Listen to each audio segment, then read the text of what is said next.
يا من شنو هو احسن مجال نتعلم ليه في الانترنت؟ شنو هو احسن مجال نتعلم ليه في الانترنت؟ شو المجال اللي انت كتحس براسك كتبغيه هو احسن مجال تتعلمه.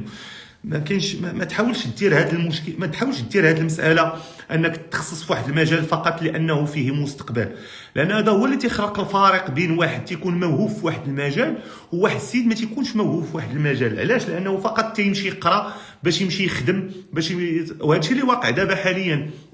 انه ملي كتشوف اقول بعض وليس كل، بعض الاساتذه الجامعيين اللي كيحاولوا يقولوا علاش هذا السيد مثلا جا للبرلمان، لانهم يؤمنون فقط بالشهاده وبالدبلوم، يعني دار واحد التخصص. ولكن هذوك الناس اكثريتهم يعني ماشي ناس اللي هما ماشي سيلف ميد، ماشي هما مشاو قراو راسهم وطوروا راسهم، لانه واحد المجال اللي تكون تتبغيه كتعطيه واحد الوقت بزاف كتستمتع به، ما كتحسش به انه عبء.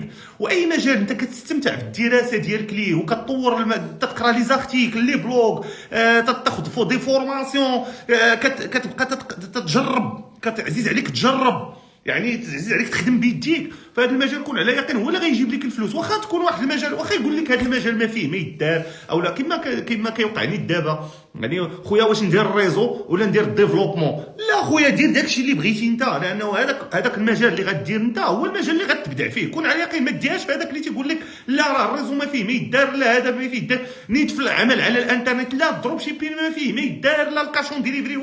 راه كل واحد عنده واحد الموهبه. شوف شنو هي الموهبه اللي عندك. كما سول الاخ اللي قبل منك قال واش ندير التريدين؟ ماشي اي واحد ندير باش يدير التريدين. كاين الناس اللي تخلقوا باش يديروا التريدين، كاين الناس اللي ما تخلقوش باش يديروا التريدين. الناس اللي ما تخلقوش باش يديروا التريدين الا جيتي سولتيه يقول لك داك التريدين درناه وما درنا فيه حتى وزه، هذاك الشيء هي القمار. يقدر كيقولوا هذا القمار، ما تخلقتيش لداك الشيء تو سامبلومون. شوف المجال اللي انت مرتاح فيه، لانه لا اذا كنتي مرتاح لواحد المجال وكنتي تخصصتي في واحد المجال لانك تتبغيه، كون على يقين انك غادي تنجح فيه، وكون على يقين غادي دير فيه الفلوس، كون على يقين.